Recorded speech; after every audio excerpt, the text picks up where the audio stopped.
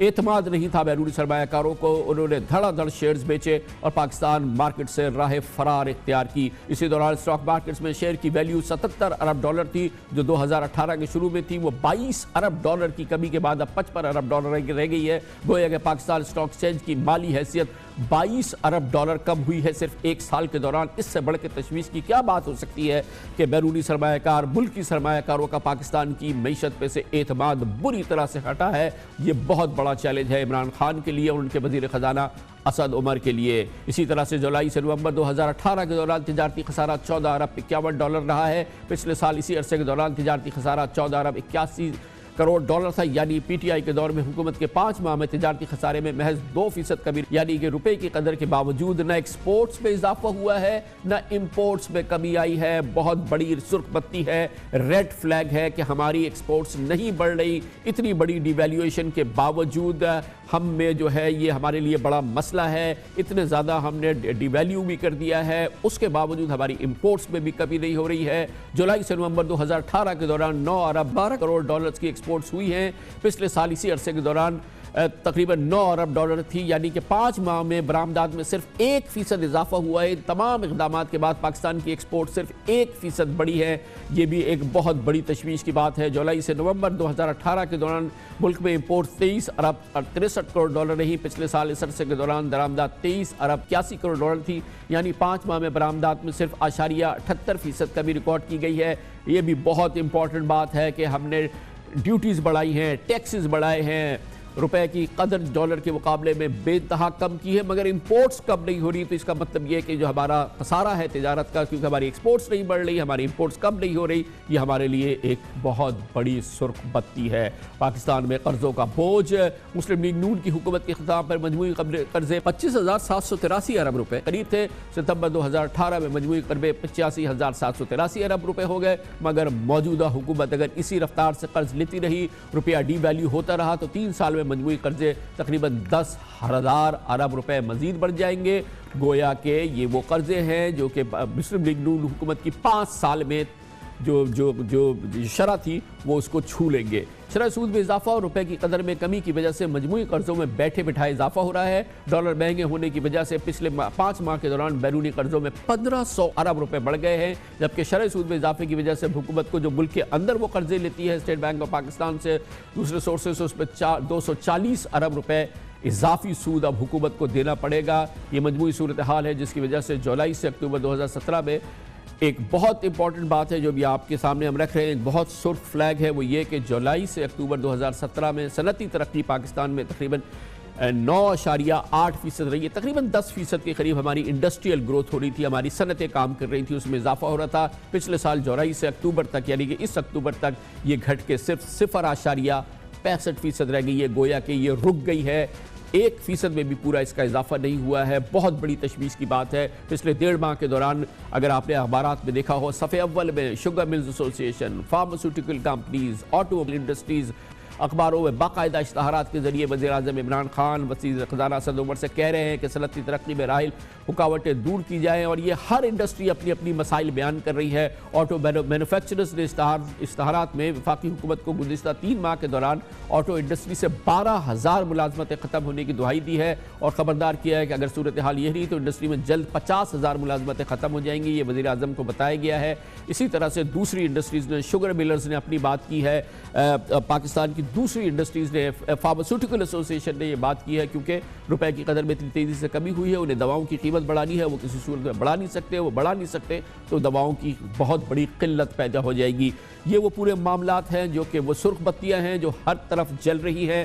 2019 میں اس پہ قابو پانا ہے، اور اگر نہیں پایا گیا تو یہ آخری سال ہے، ناؤ اور نیور والی بات ہے۔ پاکستان کی معیشت کو، کاروبار کو لامتناہی نقصان پہنچ سکتا ہے، لیکن ہمیں یقین ہے کہ نئی حکومت اس سلسلے میں اقدامات کرے گی، کر رہی ہے، لیکن کتنے اقدامات ہوئے ہیں، کتنے کرنے باقی ہیں، کیا رفتار تسلی بخش ہے، ان سب کا جائزہ لیتے ہیں، اور اس کے لیے ہم نے ایک بھرپور پینل ترتیب دیا ہے۔ ہمارے ساتھ موجود ہیں پاکستان میں اسٹوڈیوز میں، ہمارے ساتھ موجود ہے پاکستان میں کاروبار کی، اسٹاک مارکیٹ کی، سرمایہ کاری کی بہت ہی کلیدی شخصیت ہے جناب عقیل کریم ڈیڈی ہمارے ساتھ ہیں۔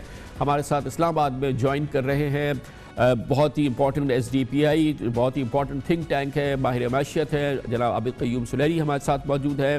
پاکستان کے نامور فائنینشیل افیئرز جرنلسٹ جناب شہباز رانا ہمارے ساتھ موجود ہے۔ سابق وزیر تھے محصولات کے سابق حکومت میں، اور ٹیکس افیئرز کے اور فائنینشیل افیئرز کے ایکسپرٹ ہیں جناب ہارون اختر خان ہمیں جوائن کر رہے ہیں اسلام آباد سے۔ بہت بہت شکریہ آپ حضرات کا۔ عقیل بھائی، بہت ہی بڑی سرخ بتیاں جو ہے وہ میں نے آپ کی گنائی، اس میں سے کوئی بھی چیز ایسی نہیں ہے جو کہ کنٹروورشل ہے۔ اس صورتحال میں 2019 میں ہم بڑے شکستہ دل کے ساتھ داخل ہو رہے ہیں۔ میرا اپنا یہ خیال ہے کہ گورنمنٹ نے ان ساری مشکلات کی وجہ سے بہت سارے سٹیپس لیے، اور ان میں انٹرسٹ ریٹ بڑھانا، ڈی ویلیویشن کرنا، یوٹیلیٹی کی پرائز بڑھانا، میرا خیال یہ سارے سٹیپس اسی لیے لے گئے ہیں کہ یہ مشکل وقت سے نکلا جائے۔ اور یہ دیکھیں کہ ٹھیک ہے، میں انڈر انوائسنگ پاکستان میں ہوتی تھی، اس کو بھی کل کر رہی ہے گورنمنٹ، پھر بلیک سے وائٹنگ کی طرف جا رہی ہے گورنمنٹ کہ آپ کو الاؤ نہیں ہے کہ آپ پیسے، اگر آپ کے پاس وائٹ نہیں ہے اور بلیک پیسہ ہے تو آپ گاڑی نہیں خرید سکتے، آپ باقی جگہ انویسٹمنٹ نہیں کر سکتے، تو یہ سٹیپس، اور پراپرٹی آپ خرید نہیں سکتے، یہ گورنمنٹ جو سٹیپس لے رہی ہے، کیونکہ اب میرا خیال ہے ہر دفعہ ہمیں بلیک میل ہونے کی ضرورت نہیں ہے۔ اسی مشکلات کی وجہ سے یہ گورنمنٹ نے سٹیپس لیے ہیں سارے، اور اسی کی وجہ سے آنے والا ٹائم بہتر ہوگا۔ جی شہباز رانا صاحب، مگر ان سب کا ایک جو جتنے اقدامات عقیل بھائی نے بتائے ہیں، ڈی ویلیویشن، انٹرسٹ ریٹ کا رائز، بلیک اکانومی پہ کنٹرول کرنا، ٹیرفز بڑھانا، مگر اس کے اپنے فال آؤٹس ہیں، اس کے اپنے اثرات رونما ہو رہے ہیں۔ ڈی ویلیویشن سے جو ہے وہ ایکسپورٹس ہماری نہیں بڑھ پا رہی جو کہ ہمارا خیال تھا، ہمارے جو ایکسٹرنل ڈیٹ ہے وہ اس میں اضافہ ہوا ہے، ہمارے جو ڈسکاؤنٹ ریٹ بڑھ رہا ہے اس سے بزنس کرنا مشکل ہو رہا ہے، ہم جب بجلی کی قیمت بڑھا رہے ہیں تو اس سے لوگوں کی کاسٹ آف لیونگ بڑھ رہی ہے، ہم اگر بلیک یا آؤٹ آف بکس جو پیسے ہیں ان کو سکویز کر رہے ہیں، تو اس کا فی الحال ہمارے پاس کوئی جواب نہیں۔ اس کا اپنا خود بہت بڑا اثرات ہیں جو کہ رونما ہو رہے ہیں۔ ضروری سٹیپ ضرور ہیں، مگر اس کا فال آؤٹ بھی ہے نا۔ جی شکریہ کامران صاحب، آپ نے بہت خوبصورتی سے اس ساری جو سچویشن ہے اس کا انالائز اور سمرائز کر دیا ہے۔ اس میں کوئی شک والی بات نہیں ہے کہ عمران خان صاحب کی جو حکومت ہے وہ بہت سارے اقدامات کر رہی ہے، لیکن مجھے ایز این اکنامک جرنلسٹ مجھے جو اس میں ایک بنیادی فلا نظر آ رہا ہے وہ یہ ہے کہ یہ جو سٹیپس لیے گئے ہیں یہ ایک انٹیگریٹڈ اپروچ کے تحت نہیں لیے گئے، یہ آئسولیٹڈ سٹیپس ہیں۔ جب بھی حکومت کوئی بہت بڑے اقدامات کرنے جاتی ہے اس کا کوئی نہ کوئی ہم نے فائدہ لینا ہوتا ہے۔ آپ نے بالکل بجا فرمایا، اگر ہم نے شرح سود بڑھائی ہے تو اس کی وجہ سے ہمارا جو قرضوں کے اوپر سود کی ادائیگیاں ہیں وہ بہت بڑھ گئی ہیں، اور اس دفعہ جو سال یہ ختم ہونے جا رہا ہے پاکستان کی تاریخ میں تقریباً 2000 ارب روپیہ قرضوں پر صرف سود کی ادائیگی میں جائے گا۔ اسی طرح اگر ہم نے ڈی ویلیویشن کی ہے تو برآمدات میں تو بالکل اضافہ نہیں ہو رہا، وہ آلموسٹ اسٹیگننٹ ہے، 1% کی گروتھ ہے باوجود 32% ڈی ویلیویشن کے، لیکن امپورٹس ہماری پھر اس کی وجہ سے بھی مہنگی ہوتی ہیں۔ یہ دونوں اقدامات کر لیے، اس کے باوجود ہمیں جو IMF کا پروگرام ہے وہ ان سائٹ میں نظر نہیں آ رہا، تو اس سے ایک چیز تو ریفلیکٹ ہو رہی ہے، حکومت کی نیت تو ہے کام کرنے کی، لیکن کیا اس کام کو کرنے میں اس کے پیچھے کوئی اسٹریٹجی ورک آؤٹ کر رہی ہے یا نہیں کر رہی؟ مجھے وہ اسٹریٹجی مسنگ نظر آ رہی ہے۔ وزیر اعظم عمران خان صاحب سے کچھ اکنامک جرنلسٹ کی ملاقات ہوئی تھی جمعے والے دن، تو وہ اس میں بہت آپٹیمسٹک نظر آ رہی تھی۔ یہ جو جتنے بھی آپ نے سوالات اٹھائے ہیں یہ ہم نے ان سے ٹائم چونکہ کم تھا ان سے بات کرنے کی کوشش کی، لیکن وہ جو آپٹیمزم تھی عمران خان صاحب کی، اور اسد عمر صاحب بھی وہاں پہ موجود تھے، اس کے پیچھے ہمیں کوئی ورک پلان نظر نہیں آ رہا تھا جو ہمارے جو خاص طور پر ایکسٹرنل سیکٹر پہ جو مشکلات ہیں وہ ہمیں جولائی 2019 آنورڈز ہمیں وہ تو یہ امپورٹنٹ بات ہے نا کہ آپ کی بلایا تو تھا کہ آپ لوگوں کی بات سوال سنے، ان کی تسلی ہو، اور آپ کی تسلی نہیں ہو رہی تھی ان کے جوابوں سے. سلیری صاحب, انٹیگریٹڈ نہیں ہے یہ تمام چیزیں, جو ضروری سٹیپس بھی کہے جا رہے ہیں, لیکن اس کے فال آؤٹس تو نمایاں ہو رہے ہیں, ان کے فائدے سامنے نہیں آ رہے ہیں. مثال کے 28% ڈی ویلیویشن ہے مگر 1% ایکسپورٹ بڑھی ہے.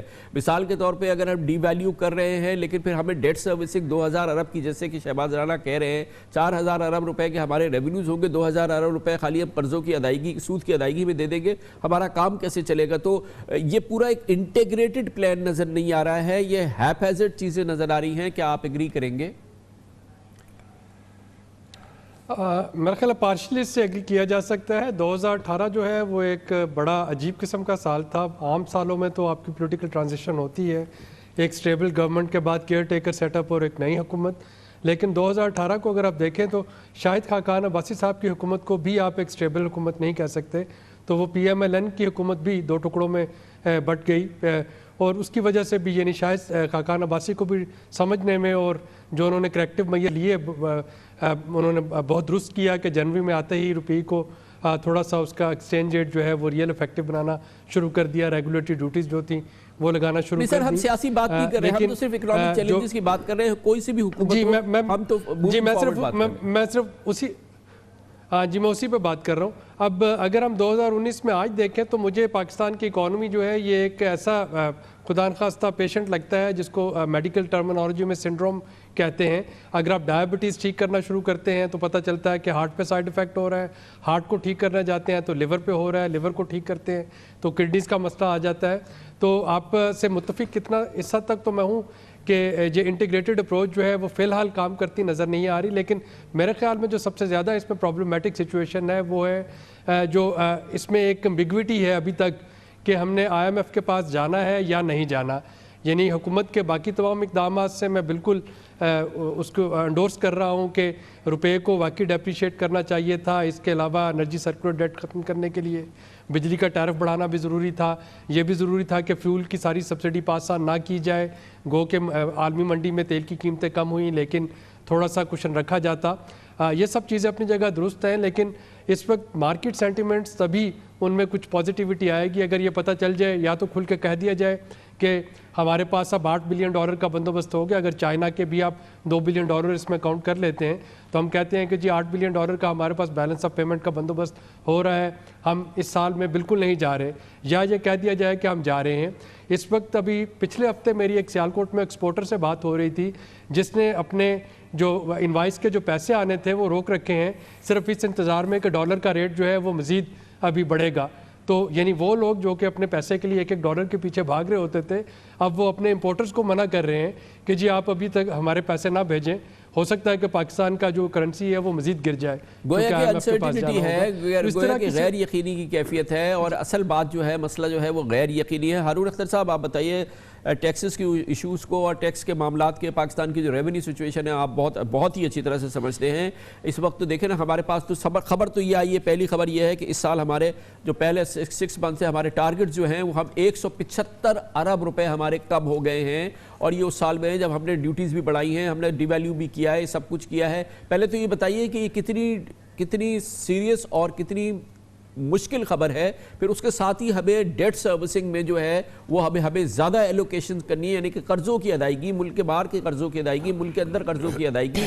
ہمارے جو ٹارگٹس ہیں جو ہمیں ریونیو کلیکٹ کرنا ہے وہ کم ہو رہے ہیں. قرضوں کی ادائیگی, سود کی ادائیگی جو ہے وہ ہمیں زیادہ سے زیادہ کرنی ہے. ملک سے باہر سود کی ادائیگی کرنی ہے, ملک کے اندر سود کی ادائیگی کرنی ہے. یہ کتنی ڈائر سچویشن ہے. کامران خان صاحب, میں بڑی بریفلی اس چیز کو کور کرنا چاہتا ہوں.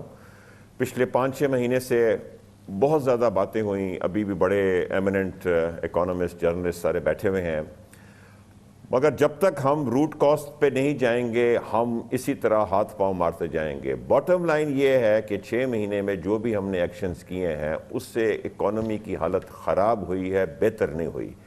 اس کا پہلا میرا خیال ہے اصول یہ ہے کہ جیسے انگلش میں کہاوت ہے کہ nothing speaks better than success, do not tamper with success. جو پچھلے دوروں میں کامیاب چیزیں تھیں اس کو ری انوینٹ کرنے کی کوشش نہیں کرنی چاہیے تھی. اگر آپ نے یہ سمجھا کہ پرانے دور والے سب نااہل تھے اس لیے ہم سب کچھ ری انوینٹ کریں گے اور کیونکہ اب ہم آ گئے ہیں اس لیے ریفارم شروع ہو جائے گا اور سارا کچھ بہتر ہو جائے گا، اس پہ آپ پوری اکانومی کو ہلا دیتے ہیں، اور ایگزیکٹلی وہی ہوا ہے اکانومی کے ساتھ اور آپ کے ریونیو کے ساتھ۔ آپ نے جو اپنی اچھی چیزیں تھیں جس سے پوری دنیا ہمیں واہ کر رہی تھی، سر پھر بھی ہم آگے بڑھے نا، ہم موونگ فارورڈ سب کو آپ نے ریورس کر دیا۔ ابھی تو مطلب ظاہر ہے کہ جو جتنی ڈائر اسٹیٹ میں ہے اس میں 5 سال کو تو ہم یہ نہیں کہہ سکتے اس میں بہت اچھا ہو رہا تھا، اور یہ ساری چیزیں اچانک جو ہے یہ جیسے الیکشن ہوئے اس کے بعد یہ خراب ہو گیا ہے۔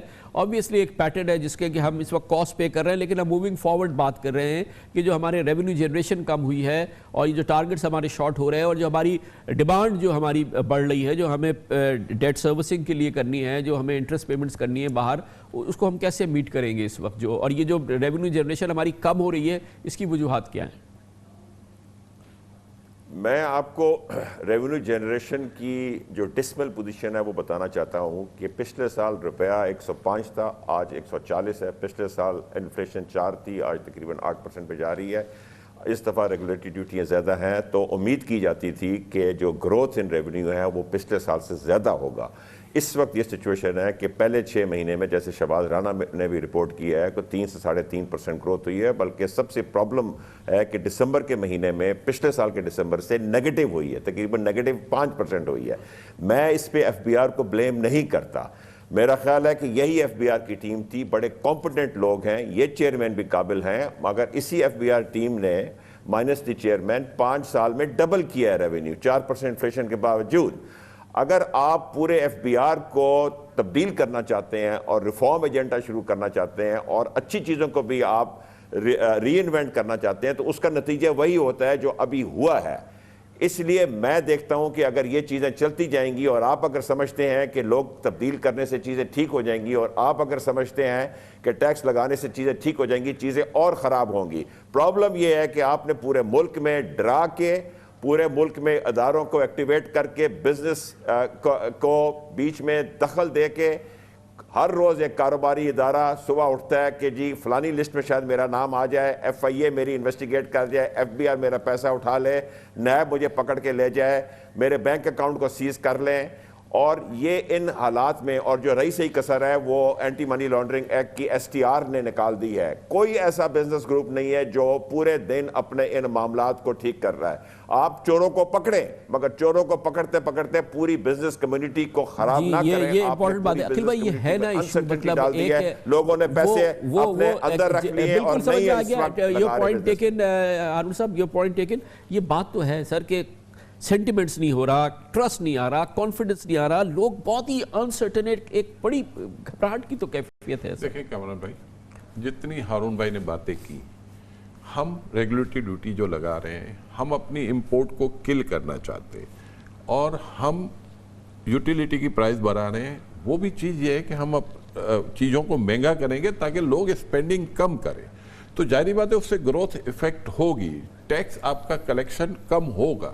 یہ ساری چیزیں صرف اور صرف پچھلے 5 سال کے ریکارڈ اگر ہم اٹھاتے ہیں تو لوگوں نے اسپینڈنگ بہت کی ہے، بورو کر کے لوگ خرچ کر رہے تھے، تو ان کو روکا جا رہا ہے کہ بھائی اب ملک بہت زیادہ قرضہ نہیں لے سکتا، ان کو روکنے کے لیے اسٹیپس لیے گئے، اور اسی کی وجہ سے آپ کی گروتھ نیگیٹو تو نہیں ہوگی، 3 ساڑھے 3-4% تک رہے گی۔ تو یہ سارے اسٹیپس اسی لیے لیے گئے کہ آپ کی اکنامی کو تھوڑا سا سلو ڈاؤن کیا جائے تاکہ آپ کے ڈیفیسٹ نہ بڑھے، آپ کے ٹریڈ ڈیفیسٹ نہ بڑھے۔ مگر یہ جو 5 مہینے کی فگرز سامنے آئی ہیں، دیکھیں نا 28% سے زیادہ کیا ڈی ویلیو کریں گے، 1% گروتھ۔ اب میرا یہ خیال ہے کہ ہم کمفرٹیبل کنڈیشن میں آ گئے، اتنی زیادہ ٹیرفز بڑھا دی اور بڑھا دیں، 1% مجھے نہیں لگتا آج میں صرف آپ کو یہ بتانا چاہتا ہوں کہ جو سٹیپس ہم نے لیے یہ کافی کمفرٹیبل ہے، لیکن آپ کو ابھی بھی یوٹیلیٹی پرائز بڑھانی پڑے گی۔ یوٹیلیٹی پرائز میں آپ کے اوپر ایک تو ڈی ویلیویشن کا ایفیکٹ ہے، دوسرا جو آپ کی کیپیسٹی پیمنٹ جا رہی ہے وہ آپ کو مار چکی ہے۔ اور کامران بھائی، اس کے اوپر اگر اس گورنمنٹ نے نظر دی ہے تو ہمیں اپریشیٹ کرنا چاہیے کہ انہوں نے یہ سارے چیلنج ایکسیپٹ کیے ہیں اور اس کو ٹھیک کرنے کی یہ کوشش کر رہے ہیں۔